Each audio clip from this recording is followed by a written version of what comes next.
So if you could start with your name, please. My name's Ruth Appleby. You've come over to the European Parliament to come to the petitions committee here. Just explain, if you wouldn't mind, a little bit about what happened to you. You were told, as I understand it, that your child had died. This is back in 1992. That's right, yeah. When did you find out then that something didn't seem quite right?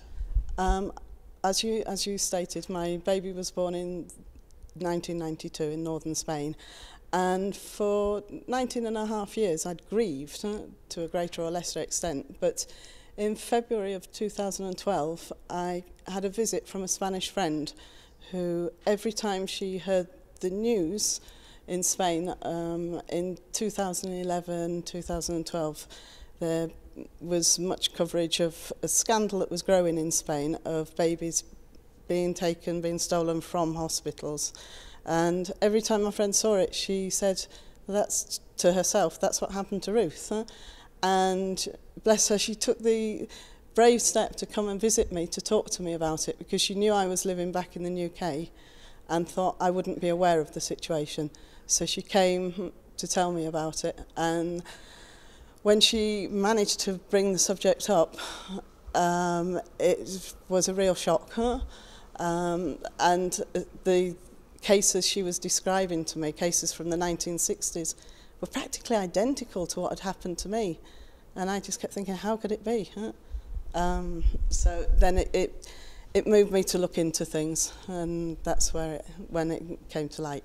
I mean, obviously losing a child is terrible for anyone, a very difficult thing to go through. How did you feel when your friend came and seemed to suggest that something very strange had happened in your case?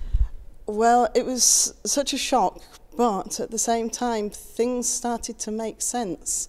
I'd had an experience where I'd actually had my baby exhumed, or what I thought was my baby, in 2010, to have her cremated to bring her ashes back to the UK. And there was a very traumatic situation in the cemetery where, because the coffin was too big to put in the chest to transport to the crematorium, unfortunately, two cemetery workers simply decided to take a crowbar to it and open it without a word of warning. And I saw the contents of that coffin. It was a skeleton this big, fully formed. The skull was in one piece. There were strong yellow bones. And of course, when it had happened at the time, I was reeling. I was in both physical and emotional shock. And I knew nothing about babies being taken or anything at that stage. But when she told me, it was that image that came to my mind. And at first I thought, I should have known. I should have known. But then, obviously, I didn't know. I couldn't blame myself. What do you think actually happened? I mean, you don't have all the information. It's a very difficult situation. But what do you think actually happened to your child? Well, this is the difficult position I'm in, because without answers, I can't know. I have many, many questions that need answers. And I don't like to jump to conclusions, but all I know is something doesn't add up. When this happened, I'd had an idyllic pregnancy. I was long overdue, but they kept me in hospital hanging around, and they induced the birth and manipulated it so much. I was even given morphine during the labour. Till after more than 16 hours, they decided to take me for a caesarean under general anaesthetic. It wasn't normal. Now I know that it wasn't normal.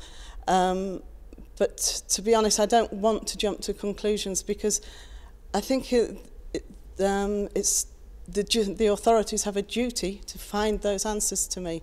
All I know is there was a supposed investigation by Interpol that lasted 3 weeks, was only based on a hospital report provided by the hospital that the allegations were against. From that report, I raised over 150 concerns, discrepancies, including 4 different times of death in the hospital report, and nobody's answered them. Is your feeling, this is a very difficult thing to ask, okay. but is your feeling that your child is still alive and out there somewhere? Is that something that it's very difficult to put out of your mind?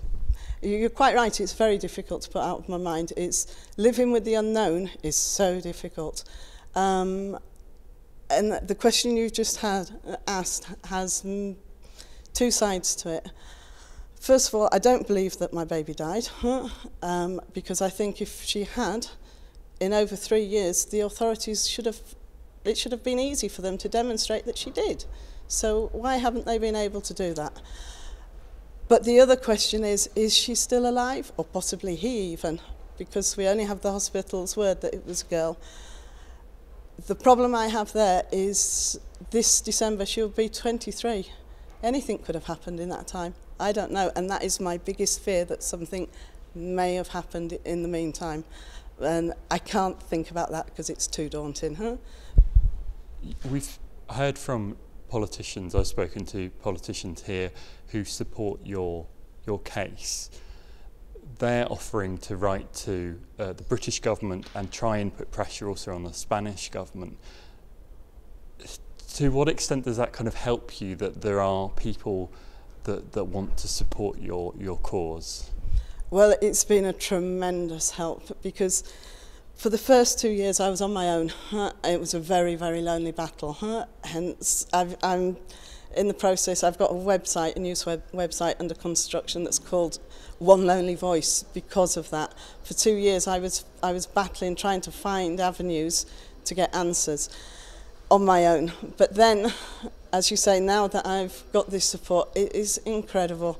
It just feels so nice to have people who believe in me and who are going out of their way to support me. It makes me feel stronger, and at the same time it actually allows me a little bit to get on with my life and with my other children, because they need answers too, but they also need their mother's attention.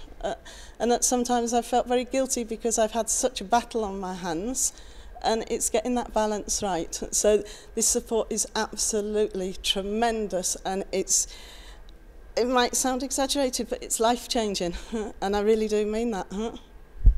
What do you want? You've come to the European Parliament. What do you want the EU to do, or at least the members of the European Parliament that represent you to do? Well, my aim is to get this whole situation out there in the limelight and shine a light on it, not just for my case, but for all the cases in Spain. I think there's over 1,500 reported crimes in Spain of this nature, and all experiencing similar difficulties as far as I'm aware.